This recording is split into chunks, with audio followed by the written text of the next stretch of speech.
where innovation thrives in those organizations. And as HR or as business function, I think, like I said, encouraging innovation, encouraging people to fail and learn fast from that.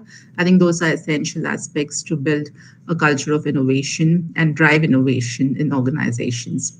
At the same time, I'll also say that, when you think about innovation, think it from a holistic perspective in terms of diversity, because there are different sections of the society, be it which require different type of innovation. So if you have a very limited focus, that would limit your innovation capabilities. So think from diversity, be it different genders, different people with different abilities, people having different needs. I think that's where, when you start thinking holistically, that's where innovation becomes part of the organization's DNA, and organizations thrive on that. Okay, Ms. Sweta, moving ahead, next question. How do you measure the success of HR initiative in driving business performance? I would say HR success would be one in terms of how does the organization grow in terms of its people strategy and people initiatives. Second, the success metrics would definitely be around how do you contribute to the organization's revenue, and that's where it's about getting the right people, making sure they are culturally fitting into the organization, growing, learning, and thereby becoming productive.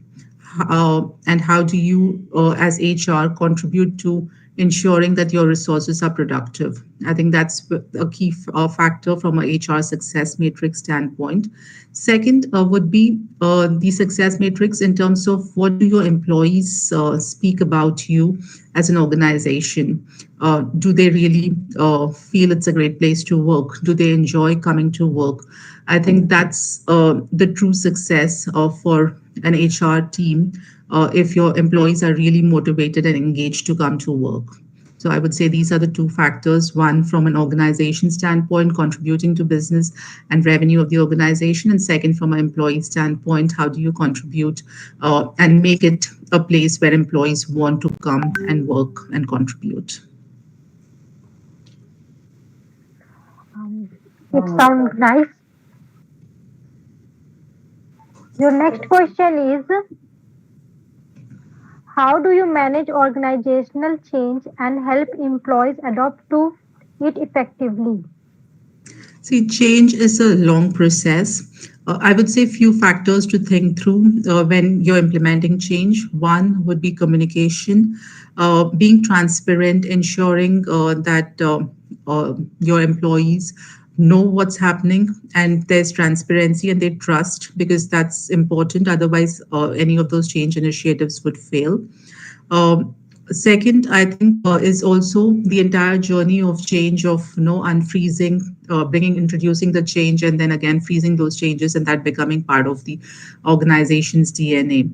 So throughout the process, ensuring right communication is happening. At the same time, ensuring the changes are implemented in such a way that it becomes very normal for employees to realize, and it becomes like something that they are imbibing it on an ongoing basis, rather than just you introducing a change and they feeling that it's being forced upon them.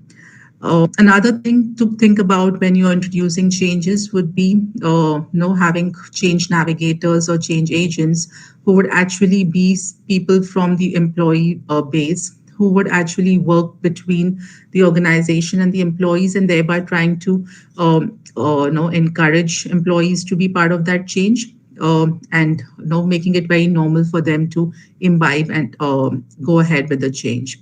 I think these are three factors that I think are essential to be kept in mind.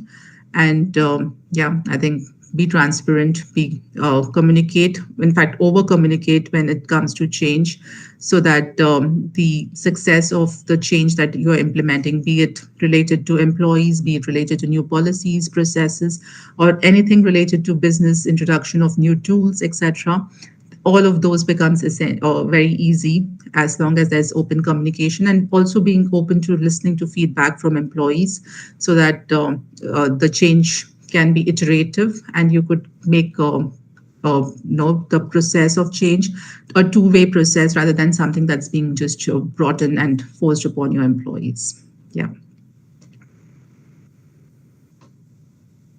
Okay, moving ahead, next question. How do you ensure a positive workplace culture while maintaining high performance standards? Positive workplace culture. I think I'll go back to some of the points that I mentioned in terms of what's the culture in the organization. Second, how is the employee feel? And they say that culture eats. Strategy for breakfast, and that's where I would say the culture where employees feel safe to come to work. That's where they would feel happy to contribute to the organization, and that's where the true success happens from an organization standpoint. So making sure you have an open culture where you prioritize employee well-being.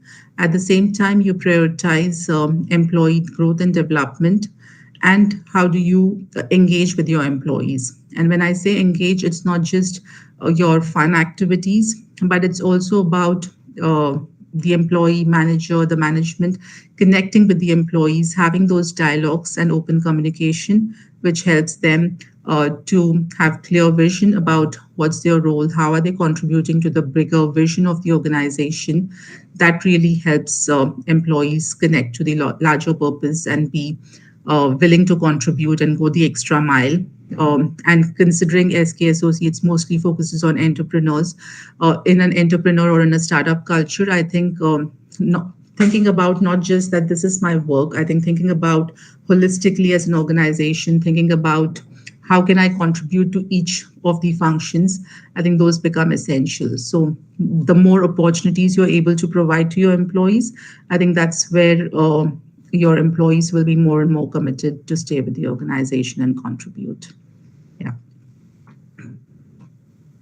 Okay, moving ahead, your next question is, in your view, what are the key factors that contribute to employee engagement and retention? From an employee engagement standpoint, I think when we talk normally about engagement, it is, we think about these festive celebrations and maybe sports day events, etc. And normally HR is said that, it's the Rangoli making HR that is mostly being memed about. But I would say employee engagement truly happens when employees feel that they belong to the organization. They feel that they have a space, they have a voice in the organization, and that's where true engagement happens. And for that, I would say the managers play an important role because they are the direct point of contact between the employee and the organization. So having those aspects in terms of communication, which is open between employee and manager, uh, having clarity about their goals, having regular feedbacks about how they are performing, what they could do differently, someone talking to them about their career growth perspective, providing them developmental opportunities. I think that's where the true engagement happens for an individual, and they feel that they are getting more and more connected to the organization, and that's where they can feel that there is a future path for them in the organization, and that's where automatically engagement leads to retention. Because just think about, if my career needs are taken into consideration, if my growth path is taken into consideration, if I have clarity about what I'm doing and what I'll do in future and how I will succeed in my career, I think that's more engaging than any other form of engagement as per me. So provide opportunities to your employees in terms of stretch assignments, maybe give them opportunities that they would have not thought about, which could be a bit of stretch for them, but at the same time, they are able to achieve higher career objectives. That could help in stronger engagement and also retention in a different perspective. Yeah. Okay. How does HR help employees balance their work life commitment? I would say balancing work-life commitment is not just HR responsibility. It has to be organization wide. But instead of work life balance, I would say it is more about work life integration.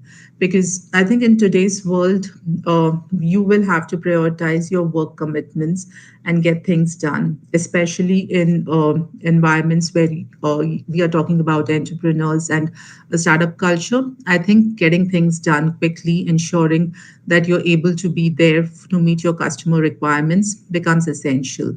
So, work definitely needs to be prioritized. But at the same time, as HR, as leaders or management team, it is also essential for us to see how we can balance the employee well being. And that's where instead of talking about work life balance, we should talk about work life integration. For example, while I am attending to possibly a work call in on a holiday, I'm also being able to spend time with my family and thereby balance. But it's not really a balance, it's an integration because your work is integrating with your personal space as well. And I think that's where post COVID, a lot of companies are right now focusing on hybrid work culture, remote work spaces, because that's where true integration happens. And that's where it's a perfect blend where you can have your personal space as well as your workspace. And that's also leads to higher engagement and retention if you go back to the previous question on this front as well. So yeah, but I think it's not just HR's responsibility. It's an organization-wide culture. It's what the leaders believe in, and that's where the true piece around work-life integration or work-life balance would happen. Yeah.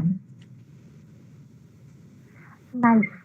The next question is, what step are you taking to build an employee first environment? Employee first environment primarily requires that you keep employees at the center of anything that you do as an HR person, but at the same time, focus on having the right balance with the business objectives as well, right? Because, and that's where when you think about employees, think about their well being. At the same time, think about their development. Think about how you can provide them developmental training opportunities, growth opportunities. Of course, taking care of the employee benefits, compensation, those are basic hygiene factors that I would say. But how do you provide the right balance for the individual becomes essential, and each employee is different. What might motivate Rima may not motivate Pooja, right? Because we are different, we have different requirements, different needs, different age groups that people would be in. So that's where trying to cater your HR strategy, trying to cater your entire philosophy around employee well-being, be it compensation, be it your policies, benefits, etc. See how you could be able to cater to different sections of your employee base. For example, if you have a rewards and recognition program, think about how can your program cater to someone who is maybe in their late 50s, or at the same time it can also be engaging for someone who is just a fresher who would have joined the organization and be in their 20s. If you're trying to use a strategy where one size fits all, it may not work. And that's where trying to understand your employee population and your demographics becomes important, and thereby designing your policies, benefits, programs around rewards and recognition, training programs, etc., will need to be customized. And maybe the thought would be like, how do we customize? Because everyone is, there are so many employees, how do we do that? I think that's where a bit of data analytics, a bit of technology use will be essential. And as HR, it's important that we are able to adapt to different technology, because unless we do that, we will not be able to meet to the different requirements and cater to different needs of our employees. Because as much as you can personalize, or I would say provide those hyper personalized experiences to your employees, they will not be feeling that connection to you and your organization and not be so engaged. For example, if you have an onboarding program, you have a new hire, just imagine the entire journey is personalized for the individual, right from their pre-boarding to their onboarding day, and post that you have a 30, 60, 90-day program. So the entire journey for that individual is so personalized that the person is really able to gel and settle into the organization easily. So I'm just giving this as one example, but think about it at every stage of the employee life cycle, from onboarding to offboarding and the entire journey. The more you personalized it, the more better experience you're able to create for your employees. And I think it's all about experience. I mean, just imagine yourself talking about outside the corporate world, just think about you going to a restaurant and the security at the gate welcomes you with your name. And then when you have your dinner, and you start ordering, the waiter comes and says, "Oh, I remember last time you had ordered these items. Would you like to try it again?" So there's so much recall that the waiter and the experience that he's creating for you. And maybe towards the end, they offer you a complimentary pan for that matter, and you feel, "Oh, wow, that's nice experience." So the entire journey, that the experience that's being created for you at the hotel is so warming for you that you will want to go back to that hotel again. And same goes with how you treat your employees, right? If you're creating great experiences at different stages of the employee's life cycle, they'll feel more and more to come to work, to contribute to the organization, to work harder and be there for you. Yeah. Okay. How does HR employees balance their sorry? How do Sorry. you identify high potential employees and prepare them for leadership roles? I think a lot has been spoken or thought about, only from a high potential standpoint that, oh, people are high potential and they need to be taken care. Of course, they need to be taken care. But I think my personal view is that if they are so high in potential, maybe the chances of losing them is also higher. And I think you will try to do a lot of things to retain them, but there's always that risk of losing them.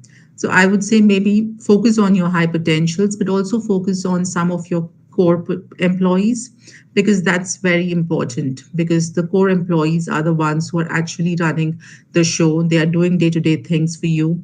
And if they are not there, your entire system can collapse.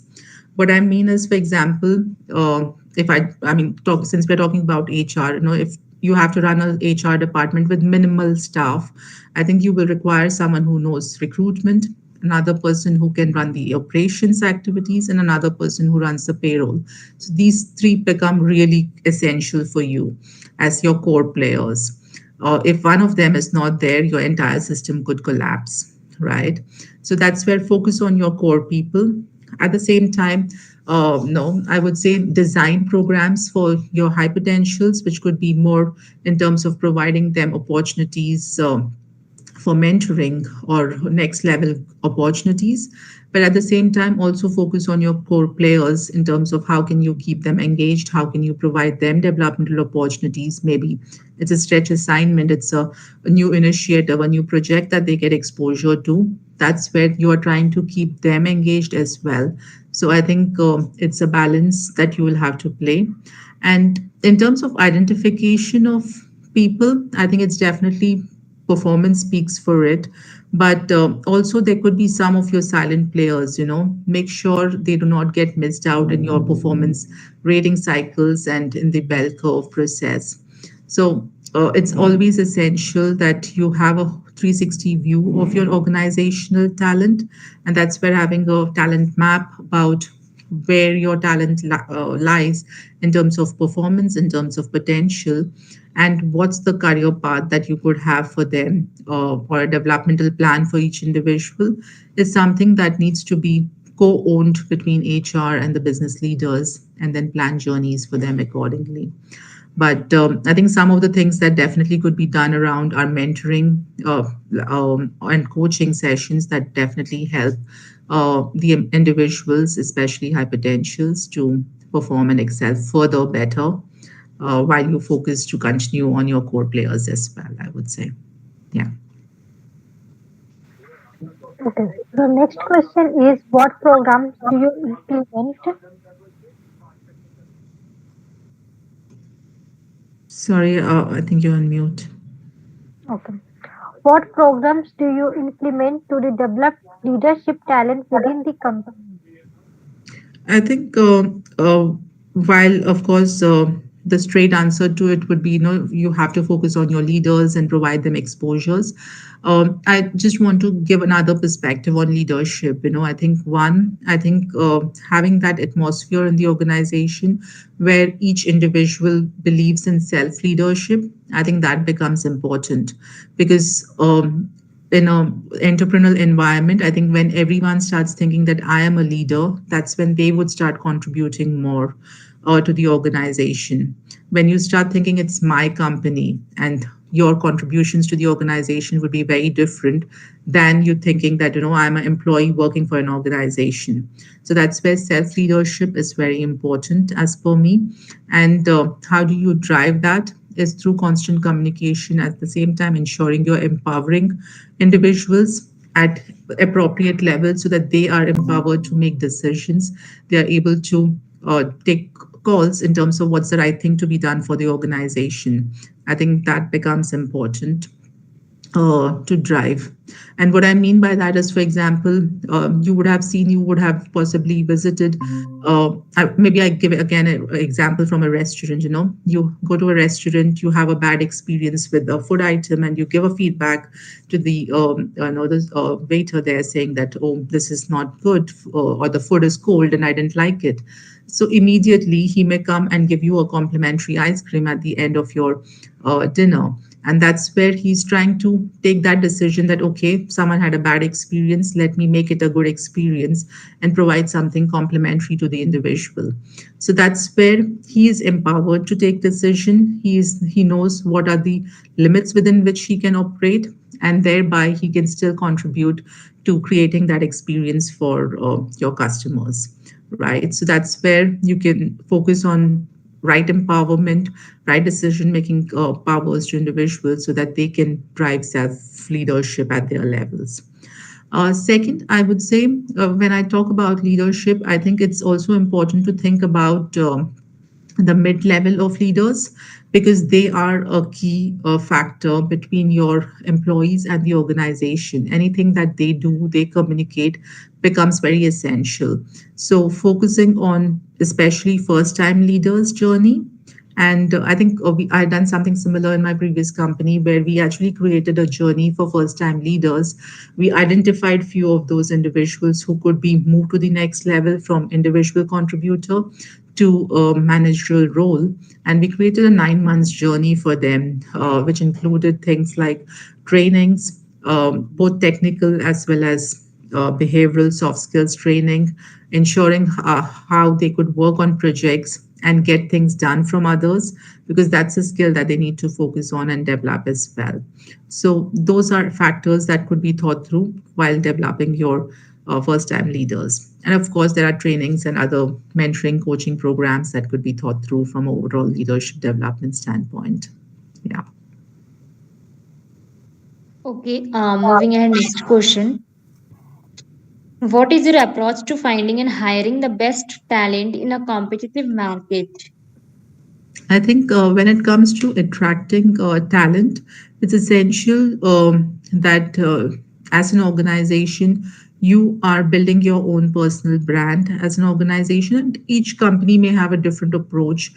Some companies want to be known as innovative companies, some want to be known as very employee oriented, employee friendly company.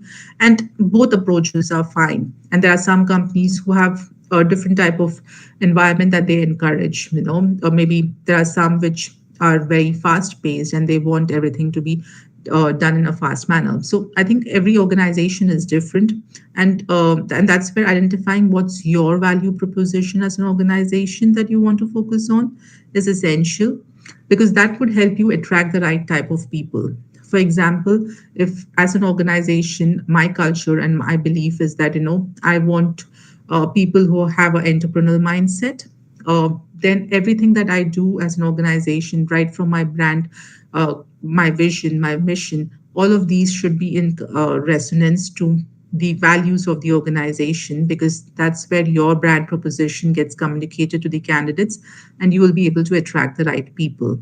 So I would say figuring out that is essential, because that would ultimately ensure that you are having the right people in the organization who are committed to your organization's objectives, visions, and are equally committed and moving in the same direction. Because a lot of time it could happen that while hiring people, we get people who are not fitting into the culture, who do not understand, and that's where there could be situations of early attritions as well. So you could combat that by having a clear value proposition, and getting the right type of people. The other aspect I would say is ensuring that you have your policies, benefits in place, because that plays an important role. What are your work style as an organization? I think those are factors important these days for candidates, because while you are assessing candidates, they are also assessing the organization and trying to see if they would be having a long-term career with you or not. So I would say these are some factors to be thought through. Yeah. Okay, your next question is, what role does data privacy play in your HR practice, particularly with the employee information? Data privacy, was that the question? What role does data privacy play in your HR practice, particularly with the employee information? Of course. So I think data privacy is very important, especially as an organization. When you collect data from your employees, you have a responsibility to make sure it's being utilized rightly and for the right purpose. So, and I think a lot of aspects, especially with GDPR, etc., a lot of companies ensure that they are collecting information only what is needed, at the same time storing it correctly and utilizing those transparently, communicating it to the employees, the purpose for which the information is also being collected. So I think as organizations, as HR people, we hold high responsibility on that, and there's no looking otherwise or no other way to avoid that situation. And I think in India also the data privacy rules are becoming more and more stronger to make sure you're being compliant, both from an organization standpoint as well as more from an integrity standpoint, to make sure you're doing the right things with the data that you have. So that's where I think having right tools would help organizations store and collect data in a secure manner. And I think that becomes essential in the long run. Yeah. Okay. How do you Can you describe how technology is transforming recruitment and talent acquisition at your organization? I think recruitment, I mean, I would say technology is taken up not just recruitment, but I think all facets of HR. And in general, I think AI is here. No, I mean, maybe we would say that, oh, I'm not utilizing AI as a layman if I have to talk about it. But AI is using you and the information that you have. Just imagine that you talk about something today that, oh, I want to buy something, and tomorrow you see all of those ads on your Facebook, Instagram. How's that happening, right? So I think AI is definitely using the things that information that you are sharing. So just wanted to give that analogy. And coming back to your question about HR and technology, I would say technology is definitely important, but I think each organization would be at different stages. So you need to figure out what stage you are as an organization, because a lot of companies are still following a lot of manual processes. So that's where maybe for those companies, the first step would be to move towards digitization, digitizing your processes, your forms, etc. The second stage could be digitalization, where you would focus on how could you automate some of the processes and then move towards the next phase. So identify what stage you are as an organization, and then try to move one step in terms of your digitalization and automation journey. That's one advice that I would have. And I think in the HR space, there's a lot of things happening. Especially if I talk about talent acquisition, I think AI is there in a big way that organizations are using across, be it screening resumes, because I think as HR people, we receive hundreds and thousands of resumes on a daily basis. I think that's where AI plays an important role to help screen resumes and make life easier for HR people. Uh, of course, and apart from that, I think there are also technologies where bots can are used for recording interview feedbacks, for uh, creating summaries of the interview feedbacks, etc., and then thereby providing more customized experiences, not just for the candidate, but for HR as well as the interview panel as well. And I think at different stages of the entire career employee journey, uh, AI and technology is being used. A lot of work has also been done in the space of L&D, I would say, with AI and technology, especially by moving from manual forms to digital forms and digital ways of recording attendance, registrations, etc. But at the same time, also trying to build and identify what are the skill gaps in the organization, right? And that's where trying to create customized career paths. For example, uh, Pooja, if you have your own career path that you want to say that, oh, after 5 years I want to become a project manager, so if you share those inputs, AI can actually help you figure out what should be your career milestones. It could of course it would be recommendations, that these are the courses that you could do, these are the trainings available, this is what you could do to build your path. And that's where AI can help individuals at different stages. But of course, you will also have to take efforts to make sure you're following that and achieving the path that the systems are providing you. So I would say it's a mix of both technology and HR, as well as human capabilities, be it employees, managers, or candidates. I think how do you balance that out? That's essential for any organization to make sure the technology that they are adapting is actually becoming successful or not. Yeah. Okay. Your next question is, what are the most important qualities you look for when hiring senior leaders?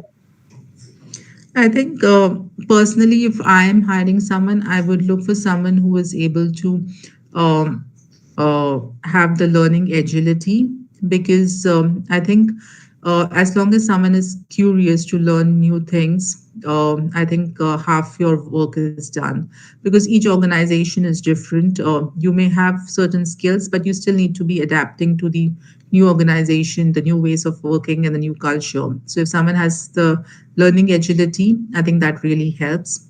Second, I think from a leadership position or a senior leader's position, I think the ability to influence and drive decisions, I think that's the other aspect that I personally look out for. And third, I think no, you will have to think about what type of organization you have and what are the organizational objectives, and trying to see that it's a culture fit or not. I think these are three aspects that I think are essential from my standpoint when if I am hiring someone for a senior position. Yeah. Okay, moving ahead, we would like to express our sincere gratitude to Shweta Chandrasekhar, HR Director, Tech Mumbai, for being our guest for today at Conversation with Consultant. Your presence and engagement helped to make it a success. Thank you for providing insight into your inspirational journey. Thank you once again. Thank you, Rima. Thank you, Pooja. It was nice talking to both of you. Further, we could also like to thank our audience for listening patiently throughout the event. Thank you everyone for joining us today and hope that everyone has gained some knowledge from this event. Looking ahead, we are excited to announce that our next episode 37 of Conversation with Consultants will be held next weekend with so Dilek Verma. We hope to see you all there. Thank you again, and we look forward reconnecting with you next week. Do subscribe to our YouTube channel and follow us all social media handles to stay connected with us. Goodbye and have a great day ahead. Thank you. Bye. Okay, bye.